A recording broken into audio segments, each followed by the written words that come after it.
Vennad ja õed, me tervitame teid esimese presidentkonna pidulikul jõulukoosolekul, kus me peatume hetkeks, et mõtiskleda tänulikkusega meie päästja Jeesuse Kristuse sünni ja missiooni üle. President Thomas S. Monson, kes on eesistuja, on palunud, et mina juhataksin seda koosolekut. Meie südamlikud jõulutervitused kõigile neile, kes on täna õhtul siin ja neile, kes saavad sellest koosolekust hiljem osa. Me tervitame ka kohal viibivat esimest presidentkonda ja 12 apostli kvoorumi liikmeid ning teisi üldjuhte ja abiorganisatsioonide üldjuhatusi, kes viibivad siin koos meiega. Selle koosoleku muusika on Tabernaakli koorilt ja Templi väljaku orkestrilt Mac Wilbergi ja Ryan Murphy juhatusel. Orellil saadab Andrew Unsworth. Koor ja kogudus laulavad nüüd koos laulu Hark the Herald Angels Sing, kuulake inglitest sõnumitoojad laulavad. Alguspalve teeb vend Russell T. Osgothorpe, kes on pühapäevakooli üldjuhataja.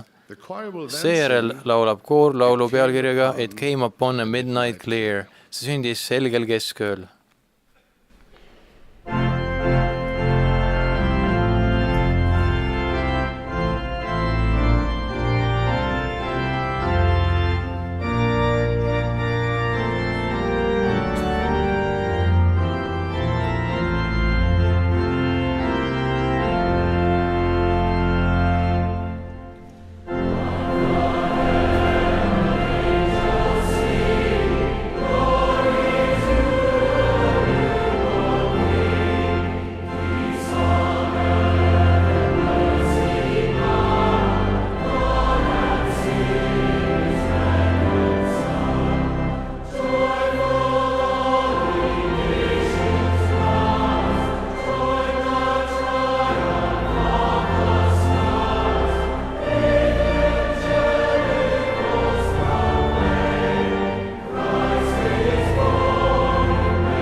Meie Isa taevas, kui tänulikud me oleme sel õhtul, et saame olla siin jõululäkituse koosolekul. Kui tänulikud me oleme sinu poja Anni eest. Me täname sind tema sünni ja maise elu ja lunastava ohvri eest meie kõigi heaks. Me oleme tänulikud armastuse eest, mida me iga päev temalt ja sinult tunneme. Me palvetame nüüd, et sinu vaim võiks meiega sellel koosolekul olla. Me täname, et esimene presidentkond on koos meiega. Need, keda me toetame kui prohveteid, nägijaid ja ilmutajaid. Me ootame õhinal nende sõnu. Me toetame neid, me palume nende eest ja me palume, et kui me kuulame neid ja seda suurt koori ja orkestrit, oleks meil südametes suurem soov järgida sinu armastatud poega. Jeesuse Kristuse nimel. Aamen.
Nüüd on minul võimalus teile kõneleda.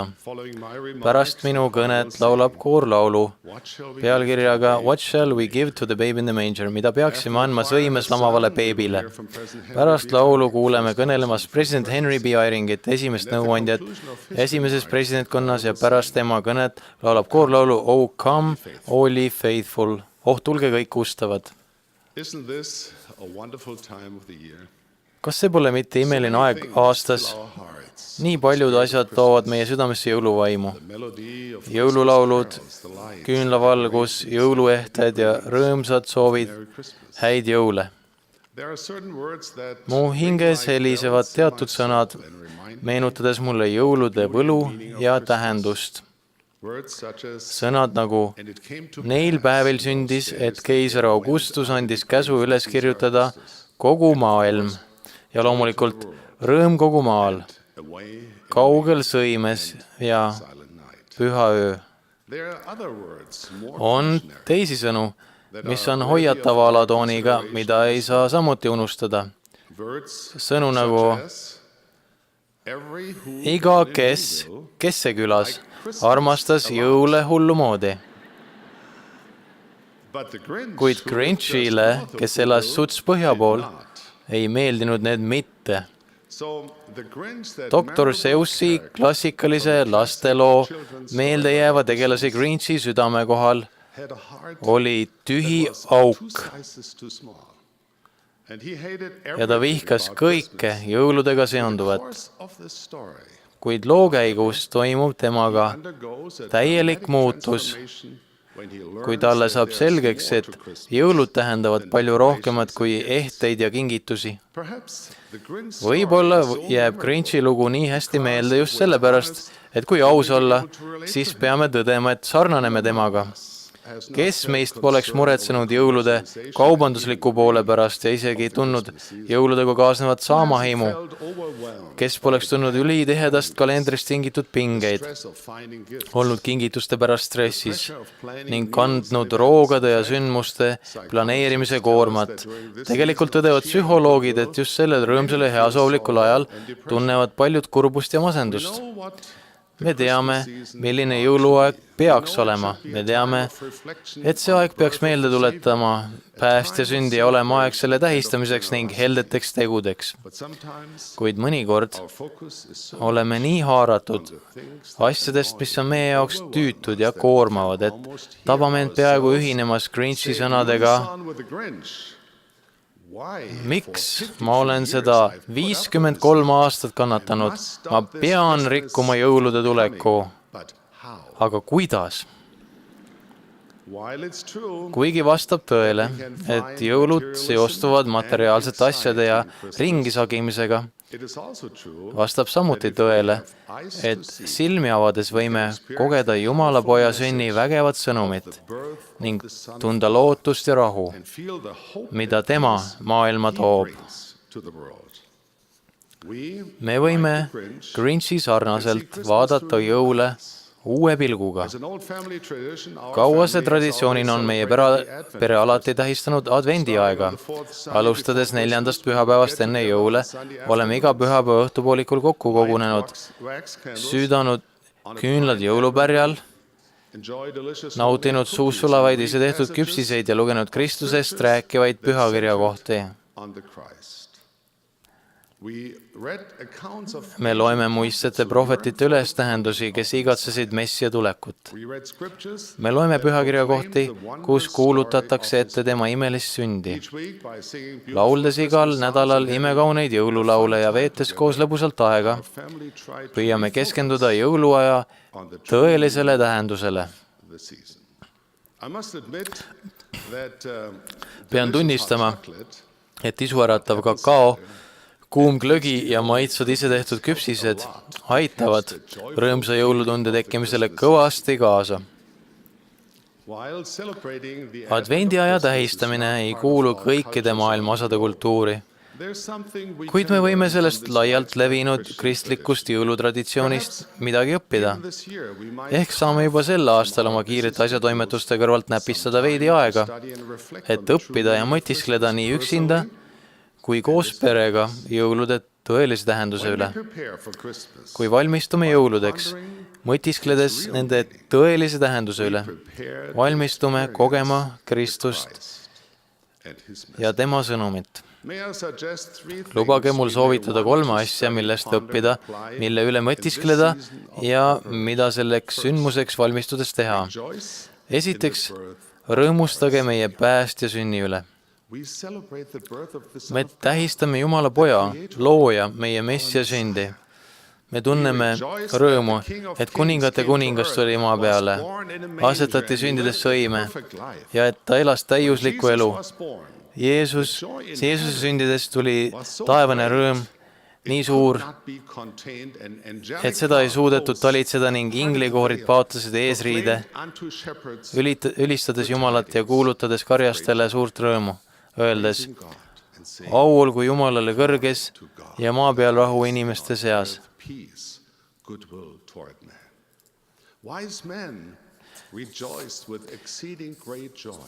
Hommikumaa targad said üliväga rõõmsaks ja kui nad nägid lapsukest ühes Maarjaga, tema emaga, nad heitsid maha ning kummardasid teda ja avasid oma varandused ning tõid temale ande.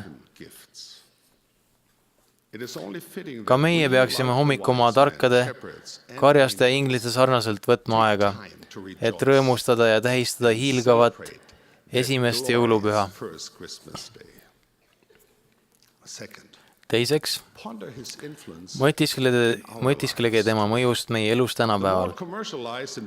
Mida kaubanduslikumaks ja kiiremaks jõuluaeg muutub, seda kergem on kaotada silmist ülevat sõnumit päästja elust.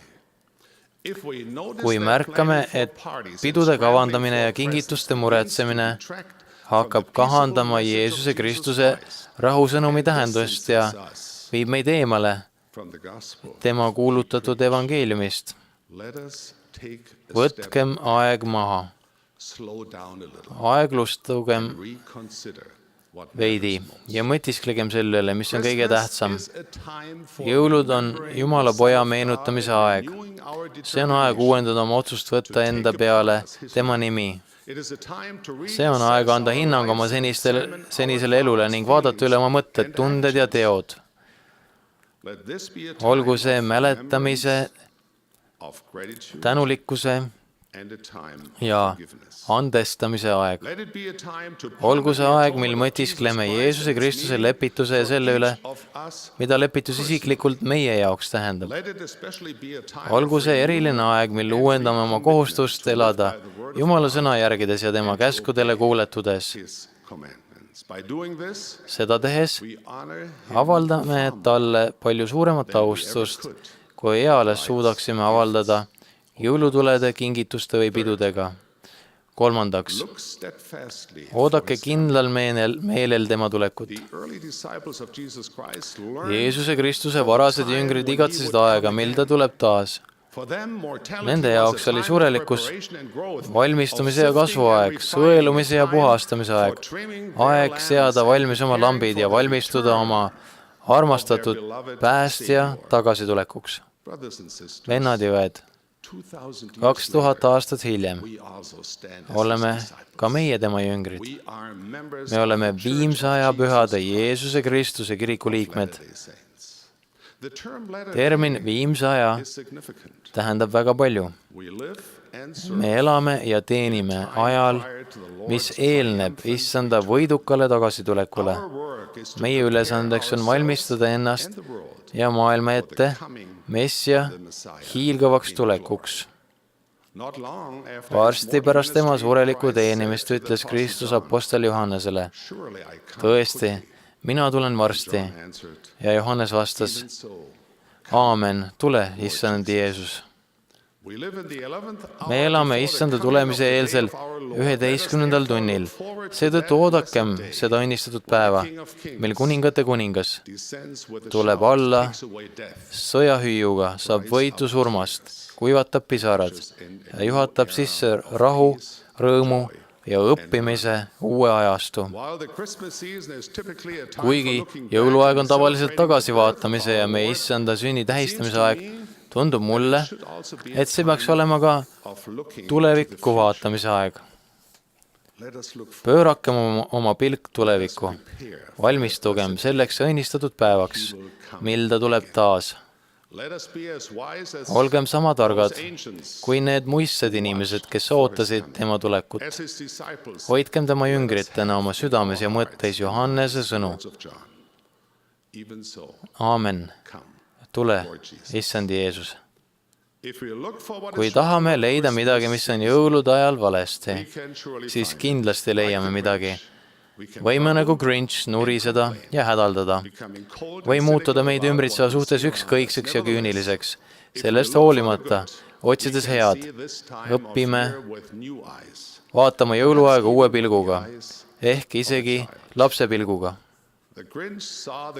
Grinch nägi jõuludes head, kui õppis nägema kaugemale nende maistest välistest tunnusmärkidest. Tehes sama võime kuulutada nagu Grinch. Võib-olla ei saa jõulud alguse poest, ehk tähendavad jõulud midagi veidi enamat. Meie süda ei kasva 3 korda suuremaks nagu Grinchil, kuid meie südames leiab aset muutus. Meie silmad avanevad meid kõikjal ümbritsevate imede suhtes nii jõuluajal kui kogu eelseisva aasta vältel. Ma palvetan, et näeksime pühade ajal ja alati päästja sündimise loo puhtust ja tunneksime siirast tänulikkust tema elu, õpetuste ja päästva ohverduse eest. Innustagu see tänulikkus meid uuendama oma kohust teda järgida. Aidaku see meil saada lähedasemaks oma pereliikmetega, kaaslastega kirikus ja ligimestega. Ja oodakem kindlalt seda õnnistatud päeva, mil üles tõusnud päästja kõnnib taas maa peal kui meie issand, meie kuningas ja meie õnnistatud päästja. Ma palvetan, et igaühel teist oleks imeline ja rõõmuküllane jõuluaeg. Ma jätan teile oma armastuse ja õnnistused Jeesuse Kristuse pühal nimel. Aamen.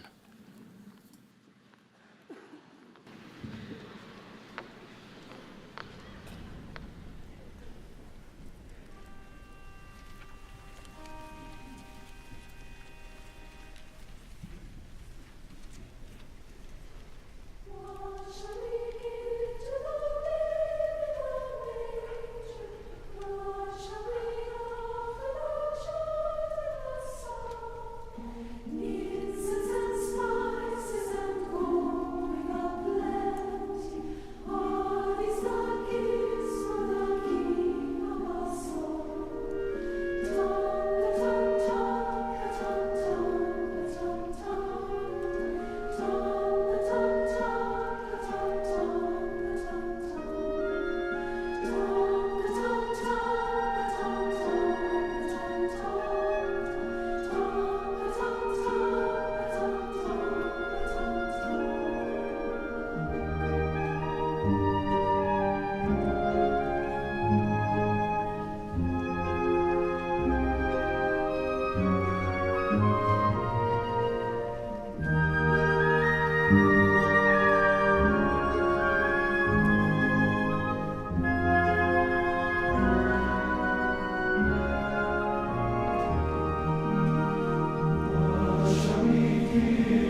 ma olen tänulik, et saan teid Jeesuse Kristuse, Jumala poja sünnipäeva puhul tervitada.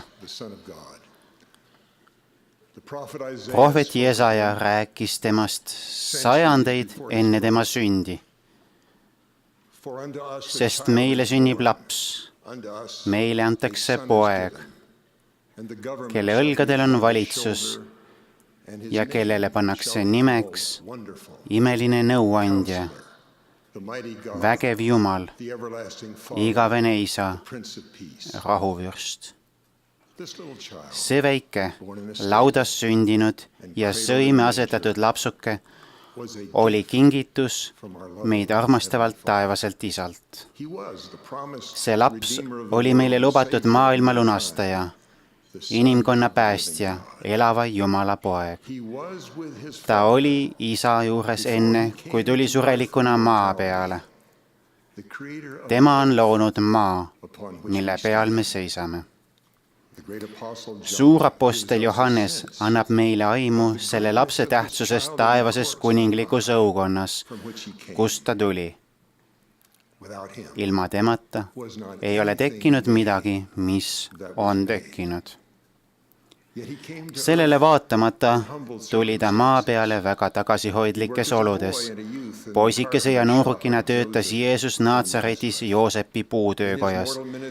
Ta kõndis oma maise teenimise ajal Palestiina tolmustel teedel, tervendas haigeid, äratas ellu surnuid, õpetas oma evangeeliumi inimestele, kes keeldusid teda uskumast, andis oma elu Golgatal ja tõusis 3. päeval üles, pannes aluse ülestõusmisele, mis murrab meie kõigi jaoks surmaahelad, olles nõnda esimene nende seast, kes on läinud hingama. Ja mis kõige tähtsam, päästja, kelle sündi me praegu tähistame, maksis meie kõigi pattude eest. Taas nägi prohvet Jesaja Kristuse lepituse hinda ammu enne meie issanda sündi. Ta kirjeldas, mida päästja meie heaks teeb.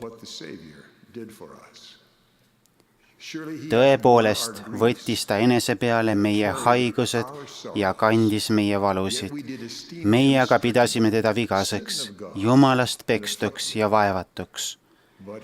Ent teda haavati meie üleastumiste pärast.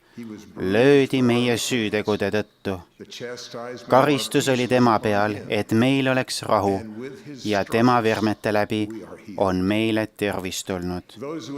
Need, kes on seda rahu ja tervendamist tunda saanud, on südamest tänulikud.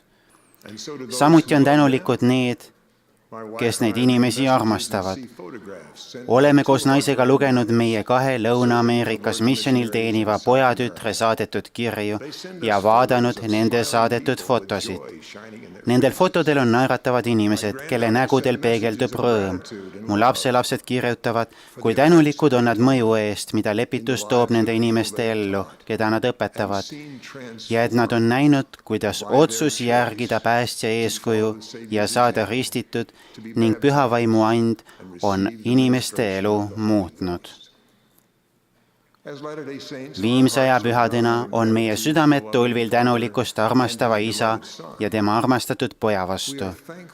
Me oleme tänulikud, et see õnnistus on meile osaks saanud tänu 14-aastase poisi Joseph Smithi usule. Tänu tema palvele 1820. aasta kevadhommikul oleme saanud kindla tunnistuse, et Isa, suur Elohim ja tema poeg Jehova elavad ja nad armastavad meid.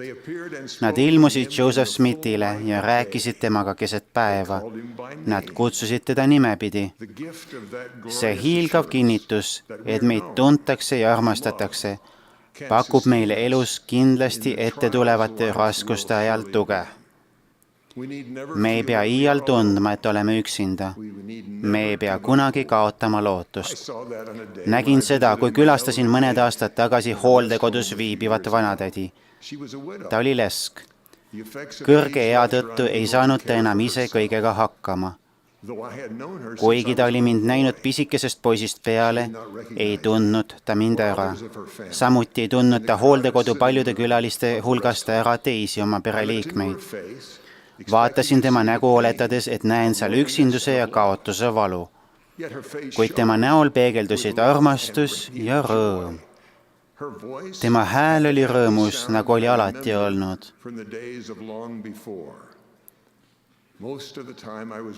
Kui teda külastasime ja temaga rääkisime, vaatas ta meile enamasti armsasti otsa. Ta kordas iga paari minuti järel naeratades 6 sõna, nagu oleks need kuidagi meie vestlusega seotud. Ma tean, et mu lunastaja elab. Mulle tundus, et iga korraga, mil ta seda ütles, muutus tema hääl ikka rõõmsamaks ja tänulikumaks. Ma ei tea kõiki imelise rahu allikaid tema elus, kuid ühte neist ma tean. Juba väikese tüdrukuna oli ta käinud sakramendi koosolekutel. Ta oli langetanud pea ja kuulanud meie taevase isa poole öeldud palveid. Lugematu arv kordi oli ta lubanud võtta enda peale poja nime, et teda alati mäletada ja pidada tema käske, et ta vaim oleks temaga. Ja kuigi aastate jooksul olid tema elust kadunud mitmed asjad, mis talle rõõmu valmistasid, oli talle alles jäänud taevane kingitus, mida võime jõulude ajal tunda. Tal oli meeles lunastaja. Ta teadis, et Jeesus elab, ta tundis tema armastust. Ja ta tundis Jeesuse armastust kõigi taevase isa laste vastu, kus nad ka ei viibiks ja kuidas nad ka ei elaks. Tema rõõmsast seltsist lahkudes mõistsin, et ta andis meile edasi kingituse, mille oli ise saanud. Ta teadis, kust on pärit rahu, mida ta tunneb. Olles päästja eest tänulik ja teda armastades soovis ta, et meiegi saaksime sellest õnnistusest osa. Olin läinud teda lohutama, kuid hoopis tema oli lohutanud mind. See on jõuluvaim, mis toob meie südamesse soovi valmistada rõõmu teistele inimestele. Me soovime anda ise ja oleme tänulikud selle eest, mida meile on antud. Jõulude tähistamine aitab meil täita oma lubadust alati mäletada teda ja kõike, mida ta on meile andnud. Kui me seda meeles peame, tekib meis soov ka omalt poolt talle midagi kinkida. Ta on meile öelnud, mis võiks olla see, mis teda rõõmustab. Esiteks, me saame tänu sellele, et temasse usume olla murtud südame ja kahetseva vaimuga. Me saame parandada meelt ja sõlmida temaga pühasid lepinguid. Minu hääleulatuses on neid, kes on kuulnud tema kutset tunda rahu, mida toob tema evangeelium, kuid kes pole seda kutset veel vastu võtnud. Te rõõmustate teda, kui tulete tema juurde nüüd, kui teil on see võimalus. Teiseks, te teete talle kingituse, kui teete teiste heaks seda, mida tema teeks. Paljud teist on seda juba teinud ja saanud tunda tema tänu. Selleks teoks võib olla üksikulese külastamine, selleks võib olla osavõtmine koos teistega projektist, mille raamis abistatakse neid, kes elavad puuduses. Matteuse evangeeliumis on pikk nimekiri nendest võimalustest. Me loeme sealt meie lunastaja kohta sõnu, mida me kõik loodame kuulda ja öelda, kui näeme teda pärast surelikku elu. Siis vastavad õiged temale, issand, millal me nägime sind näljasena ja söötsime sind või millal janusena ja jootsime sind? Millal me nägime sind võõrana ja võtsime sind vastu või alasti ja riietasime sind? Millal me nägime sind haigena või vangis ja tulime su juurde? Siis vastab kuningas ja ütleb neile, tõesti, ma ütlen teile, et mida te iganes olete teinud ühele nende mu vähemate vendade seast, seda te olete minule teinud. Nõnda sõnadega selgitab issand, kuidas me saame talle näidata oma tänulikkust. Iga heategu ükskõik kelle suhtes muutub heaks teoks tema suhtes, sest ta armastab kõiki taevas isa lapsi. Ja kuna see toob talle rõõmu, toob see rõõmu ka tema isale, kelle me kõik oleme mõõtmatult tänuvõlgu. Paljud teist leiavad jõulude ajal võimaluse viia toitu neile, kes on näljas. Seda tehes rõõmustate issandat. Siiski õpetas ta meile, et on midagi veelgi hinnalisemat ja kestvamat. ta ütles, mina olen eluleib, kes tuleb minu juurde, see ei näe nälga ja kes minusse usub, sellele ei tule iialgi janu. Kogu oma lahkuses tema vastu on suurim, mida me saame teha, nende toomine, keda me armastame ja teenime tema juurde, ainsale igavese eluallikale. Hinnalisimaks kingiks, mida ma saan anda, on minu tunnistus päästjast. Ma tunnistan, et tema kui Jumala poeg sündis Maarjast. Ta elas täiuslikku elu. Prohvet Joseph Smithi kaudu taastas ta oma evangeeliumi maa peale ja tema preesterluse võtmed anti nendele, kes on neid sellest õnnistatud päevast alates edasi andnud. Ma tean läbi vaimu, et meie ajajärgul hoiab ja kasutab neid võtmeid Thomas S. Monson. Ma jätan teile oma armastuse ja õnnistuse. Ma olen tänulik teie inspireeriva eeskuju eest armastuses, usus ja teenimises, mis toob minu ellu rõõmu. Jeesuse Kristuse pühal nimel. Aamen. Come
Kui ilus! Me täname tabernaakli koori ja templiväljaku orkestrit nende esituses kõlanud kauni muusika eest ning täname kõiki teid osalemise eest. Meil on nüüd au kuulda kõnelemas meie armastatud prohvetit, president Thomas S. Monsonit. Pärast Sven Monsoni kõnet laulab koor laulu Püha öö. Kogudus ühineb kooriga 3. salmi laulmiseks. Lõpupalve teeb õde Gene Stevens, esimene nõuandja algühingu üldjuhatuses.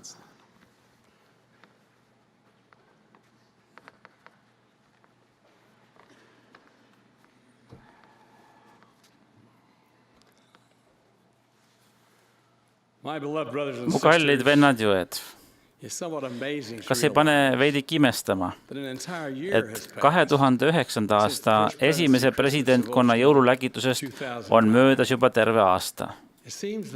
Tundub, et aeg lendab üha kiiremini aastate möödudes. Selle erilise ja pühaliku aja lähenedes oleme mõelnud eelmistele jõuludele. Möödunud aastatele tagasi vaadates on minu arvates ilmselge, et jõulud, mida ma kõige paremini mäletan, jõulud, mis on kõige rohkem puudutanud mu südant, on need jõulud, mis olid tulvil armastust, andmist ja päästja vaimu. Usun, et kõikide tunded on sarnased, kui meenutame jõule, mis on kõige rohkem meelde sööbinud. Jõuluvaimu loomine oma südames ja kodus nõuab pidevat pingutamist ja planeerimist, kuid see on kindlasti võimalik. Minul aitab jõuluvaimu tunda iga-aastane jõuluteelne lugemine. Loen alati 3 ühte ja sama teksti ja ma ei mäletagi enam, millal see tava alguse sai. Lugesin taas kord Henry Van Dyke'i väikest raamatukest pealkirjaga The Mansion Harbor. Selle raamatukese sõnum liigutab alati mu südant. Samuti loen Dickensi ajatud klassikat, jõululugu. Alati on inspireeriv ja õpetlik lugeda, kuidas Ebenezer Scrooge muutub kohtudes mineviku, oleviku ja tuleviku jõuluvaimuga. Lõpetuseks loen Luuka evangeeliumi 2. peatükki, kus on üles tähendatud maailma päästja sünd. Sel aastal heitsin pilgu peale oma mahukale jõululugude, luuletuste ja laulude kogule. Lugesin taas John B. Matheson noorema lugu, millest ta räägib oma kõige meeldejäävamatest jõuludest 65 aastat tagasi. Tema liigutav kogemus läks mulle südamesse ja ma tundsin, et tahan jagada seda täna ka teiega. Loodan, et see tekitab teiski jõuluvaimu. 1945. aasta jõulude ajal teenis John Matheson Saksamaal Frankfurdis okupatsiooniarmees. Teine maailmasõda oli 7 kuud tagasi lõppenud. Frankfurdile oli sõjas osaks saanud suur häving. Suurem osa linnast seisis varemeis. Mitmed terveks jäänud kodud olid nüüd Ameerika Ühendriikide armee käsutuses. John ja veel 2 ohvitseri elasid 3-korruselises majas, kuhu oleks lahedalt elama mahtunud 3 peret. Igal äripäeval läksid John ja teised 2 ohvitseri oma kontorisse. Õhtul koju jõudes leidsid nad eest ülestesud voodid ja laitmatult puhta maja ning seda tänu ühele eakale saksa naisele, kelle USA armee oli palganud mitmete selles piirkonnas asuvate majade majapidajannaks. Üksnes vahetevahel juhtisid nägema seda habrast väikest naist, kes usinalt oma tööd tegi. Vestlused temaga olid napid, sest naine ei rääkinud inglise keelt ja meeste saksa keel oli väga kesine, kuid kätte ja naeratuse abil väljendasid nad rahulolu tema tööga. Igal nädalal käis John jaotuspunktis, kus ta sai kätte talle ette nähtud koguse maiustusi, seepi ja muud. Ja kuigi ta mõnikord torises vähese valiku üle, ostis ta alati kõik talle ette nähtu välja ja pani ülejäägi kasti. Jõulude lähenedes mõtles John, et ta peaks majapidajannale midagi kinkima. Ta ladus kastis olevatest tagavaradest suure pappkasti komme, seepi ja mahlapurke täis. Ta teadis, et sakslaste omavahelistes vahetustehingutes on tema kingitus väärt mitmeid dollareid, kuid see polnud tema jaoks oluline. Teades, et naine esimesel jõulupühal ei tööta, jättis John 24. detsembril kontorisse minnes kingikasti ja jõulukaardi lauale hästi nähtavasse kohta. Terve päeva olid oma heldele kingitusele mõeldes endast vaimustuses. Naine peaks nüüd tundma ennast vaeste naabrite keskel rikka pärijana. Kuidas sel naisel küll vedas, mõtles John. Kui palju see naine võlgu on temale, heldele ameeriklasele. Ometi ei teinud ta seda kingitust mitte kaastundest, vaid pigem haletsusest ja et endaga rahul olla. Pimedal, detsembri õhtul oma majale lähenedes, nägi John aknas lambi tuhmi valgust. Maja oli vaikne. Ta sisenes majja ja märkas, et kingitus ja kaart olid kadunud. Kuid siis nägi ta hämaras valguses laual naise jõulusoovi ja temale mõeldud kingitust. Ta ei olnud vastukinki oodanud, kuid seal see oli. Naine oli andnud kõik, mis tal oli, ja teinud seda tõelist jõuluvaimu hinges kandes. Mida võis see vaene väike naine talle kinkida? Oma vaesuse tõttu sai ta kinkida mehele vaid südamest tulevad hellad mälestused oma armsast, varem nii kaunist kodulinnast ja jõulutähe. Nõrgalt valgustatud laual oli püüdlikult kirjutatud jõulusoovile lisaks veel 10 vana murdunud nurkadega postkaardi Frankfurdi vaadetega ajast enne seda, kui sõda linna purustas. Majapidajanna oli kaardid paari kaupa kokku köitnud ja asetanud lauale püsti nii, et tekkis 5 kiirega jõulutäht. Tal polnud palju anda. Tegelikult oli see kõik, mis tal oli. Kuigi John Matheson elus oli veel palju jõule, säras väikese majapidajanna jõulutäht heledalt kogu tema elu. John ütles, et naise Betlema täht sisendas temasse jõuluvaimu ja õpetas talle tõelise armastuse ja andmise tähendust. Vennad jõed, see kaunis pühadeaeg toob meile kõigile rõõmu vastavalt sellele, kuivõrd meie mõtted, tunded ja teod on ühenduses päästjaga, kelle sündi me tähistame. Ei ole paremat aega kui praegu, jõulukuul, mil me kõik võime pühendada endid veelgi rohkem Jeesuse Kristuse õpetatud põhimõtetele. Toogu see aeg sära laste silmi ja naeratuse suule. Kosutagu see aeg neid, kes elavad üksinda.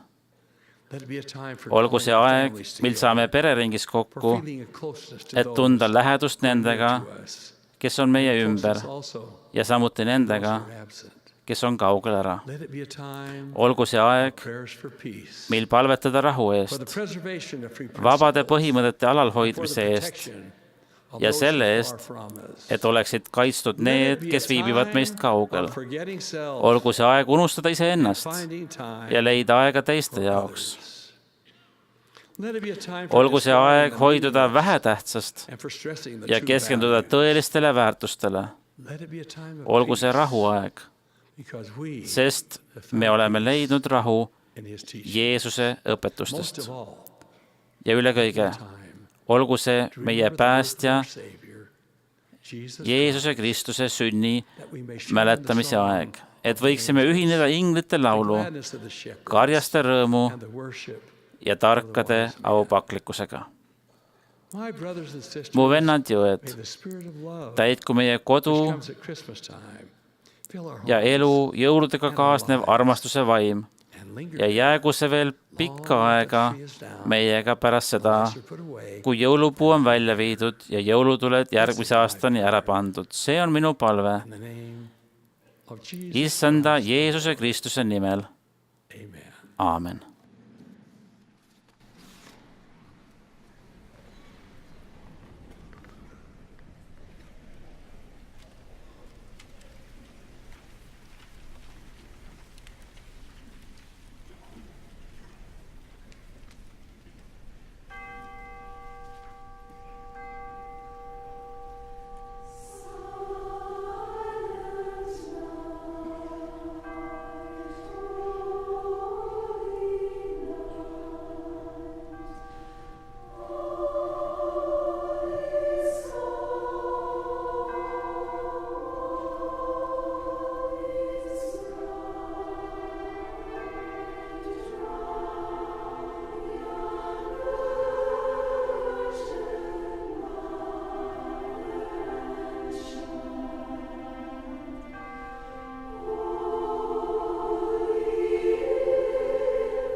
meie kallis Isa taevas, me tuleme sinu juurde suure armastuse ja tänulikkusega selle jõululäkituse õnnistuse eest. Me oleme tundnud sinu vaimu, meid on ülendanud ja inspireerinud kõik see, mida meiega on jagatud. Me oleme nii tänulikud meie kalli prohveti president Monsoni eest ja tema nõuandjate president Airingi ja president Utorfi eest. Me oleme tänulikud sõnumite eest, mis on suunanud meid selle jõuluaja tähendusrikkama tähistamise poole. Me oleme nii väga tänulikud, taevane Isa, et oleme siin koos, et tähistada sinu poja sündi. Me oleme tulnud lähemale sinule ja sinu pojale sel päeval. Me palvetame, taeva Isa, et meie tähistamine oleks tähendusrikas, et kui me tähistame tema sündi, tema elu, tema missiooni ja tema lepitusohvrit, teeme me seda südame puhtusega. Sel kingituste tegemise ajal, taeva Isa, tunnustame sind, sinu suurt kingitust maailmale, sinu armast poega, Jeesust Kristust. Aita meil teda meeles hoida, mitte ainult sel aastaajal, aga alati. Ja peegeldage meie elud, meie armastust tema vastu, meie soovi teda teenida. Lõpetades seda jõululäkitust, kallis Isa, me palvetame, et võiksime siit lahkuda suurem usu ja tunnistusega sinu pojast, et tema rahu ja lootuse lubadus oleks meie südameis. Jäägu sinu vaim meiega, et juhtida meid aina lähemale sinule. Palvetame me Jeesuse Kristuse nimel. Aamen.